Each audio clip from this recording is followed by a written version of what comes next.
ವಿದ್ಯಾರ್ಥಿಗಳು ಗಣಿತ ಮಾಡ್ರಿ ಇದನ್ನು ಮಾಡೋದಾಯ್ತು ಅಂತಂದ್ರೆ ಮೊದಲು ಯಾವ ಕ್ರಿಯೆ ಮಾಡಬೇಕು, ಹೆಂಗೆ ಮಾಡಬೇಕು, ನೀವು ಇದನ್ನ ಸಣ್ಣ ಸಣ್ಣ ಲೆಕ್ಕ ನೀವು ಕಲ್ತ್ರಿ ಅಂದ್ರೆ ಮುಂದೆ ಬೋರ್ಡ್ ಮಾಸ ತಾನೇ ಬರ್ತದೆ. ಬ್ರಕೆಟ್ ಗಿಕೆಟ್ ಹೆಂಗೆ ಬಿಡಿಸೋದು, ಆ ಗಣಿತಗಳನ್ನು ಹೆಂಗೆ ಮಾಡೋದು, ಬಿಡಿಸೋದಾದ್ರಿಂದ ನೀವೇನು ಮಾಡಬೇಕು, ವಿಡಿಯೋ ಆನ್ ಮಾಡಿರಿ. ವಿಡಿಯೋ ಆನ್ ಮಾಡಿದ್ರೆ ನಾ ತಿಳಿಸ್ನು ಲಕ್ಷ ಕೊಟ್ಟು ನೋಡ್ರಿ. ಹಾಂ, ಇಲ್ಲಿ ಮೊದಲು ಏನು ಮಾಡಬೇಕು, ಎಲ್ಲರೂ ಬೋರ್ಡ್ ಕಡೆ ನೋಡ್ರಿ. ಬೋರ್ಡ್ ಕಡೆ ನೋಡ್ರಿ, ಕಲಿಬೇಕನ್ನೋ ಭಾವನಾದಿಂದ ನೋಡ್ರಿ. ಇಂಥ ಗಣಿತಗಳನ್ನು ಕಲ್ತಾರೆ ಅಂದ್ರೆ ಮುಂದೆ ನಿಮ್ಗೆ ವಿಷಯದ ಗಣಿತಗಳು ಭಾಳ ಸರಳ ಬರ್ತಾವೆ. ಭಿನ್ನ ರಾಶಿ ಮೊದಲು ಬರ್ಬೇಕು, ಆಮೇಲೆ ದಶಮಾಂಶ ಗುಣಾಕಾರ ಬರ್ಬೇಕು, ದಶಮಾಂಶ ಭಾಗಾಕಾರ ಬರಬೇಕು, ಆಮೇಲೆ ಪೂರ್ಣ ಸಂಖ್ಯೆ ಭಾಗಾಕಾರ ಅಂತೂ ನೀವು ಕಲ್ತಿರ್ತೀರಿ. ಮಗ್ಗಿ ಬರಬೇಕು, ಮಗ್ಗಿ ನಮಗೆ ಬಂದ್ರೆ ನಿಮಗೆ ಬರಲಿಲ್ಲ ಅಂದ್ರೆ ನಡೆಯಂಗಿಲ್ಲ. ಮೊದಲು ಮಗ್ಗಿ ಬೈಪಾಟ್ ಮಾಡಿ. ಮಗ್ಗಿ ಬೈಪಾಟ್ ಮಾಡೋದ್ರಿಂದ ಭಿನ್ನ ರಾಶಿ ಭಾಳ ಸರಳ ಬರ್ತಾವೆ. ಅದಕ್ಕೆ ಹೇಳೋದು, ಅಭ್ಯಾಸ ಮಾಡಬೇಕು, ಕಲಿಬೇಕು ಅಂತಂದ್ರೆ ಜ್ವಾಳದವ್ರಿಗೆ ನಮ್ಮ ಹತ್ರ ಹಿಟ್ಟಿಲ್ಲ ಅಂದ್ರೆ ಹೆಂಗೆ ಅಡುಗೆ ಮಾಡ್ಲಿಕ್ಕೆ ಆಗ್ತದೆ? ವಿದ್ಯಾರ್ಥಿಗಳು ಜ್ವಾಳ ಇದ್ದಂಗೆ ಸೇಸ್ತಂಗೆ ಬೀಸ್ಕೊಂಡು ರೆಡಿ ಇರಬೇಕು. ಅಂದ್ರೆ ಮಗ್ಗಿ ಇತ್ತು ಅಂದ್ರೆ ಎಲ್ಲ ಅಭ್ಯಾಸ ನೀವು ಲಕ್ಷ ಕೊಟ್ಟು ನೋಡ್ಬೋದು. ಈ ಗಣಿತಗಳನ್ನು ಹೆಂಗೆ ಮಾಡ್ತಾರೆ ಸರ್ ಅನ್ನೋದು ಇದ್ರ ಉತ್ತರ ಬಾಯಲ್ಲೇ ಬಂತು. ಇದು ಇದಕ್ಕೆ ಮೊದಲು ಭಾಗಾಕಾರ ಕ್ರಿಯೆ ಅಂತೂ ಮಾಡಬೇಕಾ? ಇದಂತೂ ನಿಮ್ಗೆ ಗುರ್ತಿರ್ಬೇಕು. ಭಾಗಾಕಾರ ಕ್ರಿಯೆಯನ್ನು ಮಾಡುವಾಗ ನೀವು ಏನು ಮಾಡ್ಬೇಕು, ಇದನ್ನು 5 ಮ್ಯಾಲಿಟ್ಟು ತಳಗೆ 2 ಬಿಟ್ಟರೆ ಉತ್ತರ ಬಂದು ಬಿಡ್ತೀವಿ. ಇದರದ ನೋಡ್ರಿ, ಇದ್ರ ಉತ್ತರ ಈ ಮೈನಸ್ ಮುಂದೆ ತಂದು ಹಚ್ಚಿಬಿಡ್ರಿ. ಒಳಗೆ ಅದನ್ನು ಹೆಂಗೆ ಹಚ್ತಾರೆ ಸರು, ಹೆಂಗೆ ಲೆಕ್ಕ ಮಾಡ್ತಾರ ಅದನ್ನು ನೋಡ್ಬೇಕು ನೀವು. ನೋಡ್ರಿ, ಮುಂದೆ 1.1 ಮೈನಸ್ 5 2 ಆತದ ಭಾಗಾಕಾರ ಮಾಡಿದಂಗೆ ಆತ. ನೀವು ಇದನ್ನು ಭಾಗಾಕಾರದಾಗ ಹೆಂಗೆ ಹಚ್ಬೇಕ? ಇದು ಭಾಜ್ಯ, ಇದು ಭಾಜಕ. 5 ಸರ್ವಾತ್ಮಕ 2 ಭಾಗಾಕಾರವನ್ನೇ ಭಿನ್ನ ರಾಶಿ ಒಳಗೆ ಹಚ್ಚುವಂಥ ಪದ್ಧತಿ ಇದು. ನೀವು 5ಕ್ಕೆ 2 ಭಾಗಾಕಾರ ಮಾಡಿದಂಗೆ ಆಯ್ತು ಈಗ ಅದು. ಆಮೇಲೆ ಇದನ್ನು 2ಕ್ಕೆ ಮಾಡಿದ್ರೆ 2 2 4 ಮುಂದೆ ಆಮೇಲೆ 1 ಉಳಿತು. 2.1 ಹಿಂಗೂ ಇಡ್ತಿರ್ತಾರೆ ನೋಡಿ. 2.1 ಇಷ್ಟು ಮಾಡೋದಕ್ಕಿಂತದ ನೀವು ಇಷ್ಟು ಇಟ್ಬಿಡ್ರಿ, ನೀವು ತಾನೇ ಬಂದ್ಬಿಡ್ತದೆ.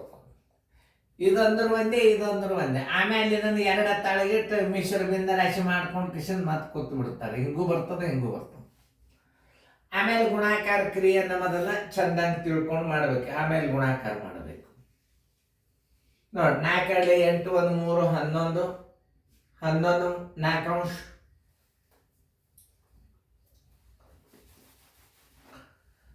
11 4 ಅಂಶ 4 2 8 1 3 11 4 ಅಂಶ ಗುಂಡ್ಲೆ 11 11 12 11 ಅಂಶ 4 1 4 3 ಈ 11 1 ಈ 11 1. ಈ 3 ತಾಳಿಗೆ ಛೇದ 1 ಬಂತು ಅಂದ್ರೆ ಏನು ತಿಳ್ಕೊಬೇಕು? 3 ಅದ ಅಂತ ತಿಳ್ಕೊಂಡು ಬಿಡ್ಬೇಕು. ಆಮೇಲೆ ಇದರ ಉತ್ತರ ಇಡ್ರಿ. 3 ಛೇದ 1 ಇಟ್ಕೋರಿ. ಮೈನಸ್ 5 2 ಅಂಶ. ಮೈನಸ್ ಏನದ 5 2 ಅಂಶ. ನೋಡಿ, ಲಸ ಎಷ್ಟು ಬಂತು? 1 2 ಅಂದ್ರೆ ಇದನ್ನು ಲಸ ಮಾಡ್ಕೊತ ಕೊಡ್ಬಾರ್ದು. 1 2 ಇತ್ತಂದ್ರೆ ಇದರ ದೊಡ್ಡ ಅಂಕಿ 2 1 2 ಭಾಗ ಹೋಗ್ತದೆ. 1 2 2 1 3 2 6 ಮೈನಸ್ 5 1 5 ಎಷ್ಟು ಉಳಿತು ನೋಡ್ರಿ ಉತ್ತರ? 6 5 ಆದ್ರೆ 1 1 2 ಅಂಶ. ಆನ್ಸರ್ ಇಸ್ ಈಕ್ವಲ್ ಟು 1 2 ಅಂಶ. ಉತ್ತರ ಕರೆಕ್ಟ್ ಅದ ಇಲ್ಲ ನೋಡೋ ತನಕ ನೀವು ಗಣಿತಗಳನ್ನು ತೆಗಿಬಾರ್ದು. ಉತ್ತರ ಕರೆಕ್ಟ್ ಅದ ನೋಡ್ರಿ. ಹೆಂಗ ನಾ ತಿಳಿಸೇನ ಅನ್ನೋದು ನೋಡ್ಕೊರಿ.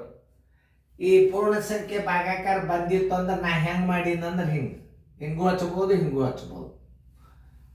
ಇದನ್ನು ತಿಳ್ಕೊಬೇಕು. ಇಂಥ ಭಿನ್ನ ರಾಶಿಗಳನ್ನು ನೀವು ಲಕ್ಷ ಕೊಟ್ಟು ಒಂದು ಫೇರ್ ಮಾಡ್ರಿ, ನೋಟ್ಬುಕ್ದಾಗ ಮಾಡ್ರಿ. ಮತ್ತು ಇನ್ನೊಂದು, ಟೆಲಿಗ್ರಾಮ್ ಕ್ಲಾಸ್ ತೊಗೊಂಡವ್ರಿಗೆ ನಾನು ವಿಸಿಟ್ ಕೊಡ್ತಿರ್ತೇನೆ. ನಿಮ್ಮ ಸಮೀಪ ಸೆಂಟ್ರದಾಗ ಎಕ್ಸಾಮ್ ತೊಗೊಳಿಕ್ ಬರ್ತೇನೆ ನಾನು. ಬರೀ ಹಿಂಗೊಂದು ಟೆಲಿಗ್ರಾಮ್ ಕ್ಲಾಸ್ ಕೊಟ್ಟಿವಿ ಅಂತಲ್ಲ. ನೀವು ಟೆಲಿಗ್ರಾಮ್ ಕ್ಲಾಸ್ ತೊಗೊಂಡವ್ರು ಪರೀಕ್ಷೆ ಕಟ್ಟಬೇಕಲ್ಲಿ. ಅದು ಒಂದು ಡಿಸಿಪ್ಲಿನ್. ಇದು ಒಂದು ಸೆಂಟ್ರೇ. ಇದು ಟೆಲಿಗ್ರಾಮ್ ಸ್ಕೂಲ್. ಇದು 2000 ಸಾಲಿಗಳು ನಡೀತಾವೆ ಈ ಟೆಲಿಗ್ರಾಮ್ದಾಗ. ನೀವು ಮುಂದೆಲ್ಲ ಇನ್ನು ಮುಂದೆ ಹಿಂಗೆ ನಡೆಯೋ ಸಾಲಿಗಳೆಲ್ಲ ಇದನ್ನ ಲಕ್ಷ ಕೊಟ್ಟು ನೋಡ್ರಿ. ನಾವೆಲ್ಲ ಈಗ ಸೈಂಟಿಸ್ಟ್ಗಳ ಕಡೆಯಿಂದ ಎಲ್ಲ ಇದರ ಬಗ್ಗೆ ಎಲ್ಲ ಡಿಟೇಲ್ಸ್ ಮಾಹಿತಿ ಹೋಲಿಕತ್ತದಿ. ನೋಡಿ ಹೋಗ್ಯಾರ ನಮ್ಮ ದೋಸ್ತ ಸಾಲಿ ಹೆಂಗೆ ನಡೆಸ್ತಾರ ಸರ್. ಬೆಂಗಳೂರಾಗ ಭಾಳ ಮಂದಿ ನೋಡ್ಲಿಕ್ಕತ್ತಾರ ನೋಡಿ, ಭಾಳ ಲೈಕ್ ಮಾಡ್ಯಾರ. ನೋಡ್ರಿ ನೀವು ಚೆನ್ನಾಗಿ ಬಿಡಿಸ್ಕೊಡ್ರಿ.